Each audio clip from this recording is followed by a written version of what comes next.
வணக்கம் ஓவியா. திருவள்ளூர் மாவட்டம் திருத்தணி அருகில் உள்ளது பிஆர் பள்ளி என்ற கிராமம். இந்த கிராமத்தில் வசித்து வருபவர் வேலு, அவரது மனைவி சசிகலா. இவர்களது குழந்தை 4.5 வயது குழந்தை ஜோகித் என்பவர் காய்ச்சல் இருந்துள்ளதாக கூறப்படுகிறது.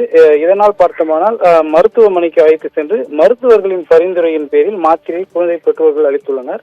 இதில் குழந்தையின் தொண்டையில் அந்த மாத்திரை சிக்கிக்கொண்டு உடனடியாக பெற்றோர்கள் பார்த்தோம்னா உறவினர்கள் குழந்தையை மீட்டு திருத்தணி அரசு தலைமை மருத்துவமனையில் அவசர சிகிச்சை பிரிவில் அனுமதித்துள்ளனர். இந்நிலையில் குழந்தையை சிகிச்சை அளித்த அந்த மருத்துவர் பரிசோதித்ததில் குழந்தை தொண்டையில் அந்த குழந்தை தொண்டையில் மாத்திரை சிக்கி இறந்து விட்டதாக மருத்துவர்கள் தெரிவித்துள்ளனர். இதனால் அந்த கிராமமே சோகத்தில் மூழ்கியுள்ளது. இதனால் குழந்தையின் தொண்டையில் மாத்திரை சிக்கி பலியான சம்பவத்தை தொடர்ந்து அந்த குழந்தை தற்போது பிரேத பரிசோதனைக்காக அனுப்பி வைக்கப்பட்டு விசாரணை மேற்கொண்டு வருகின்றனர்.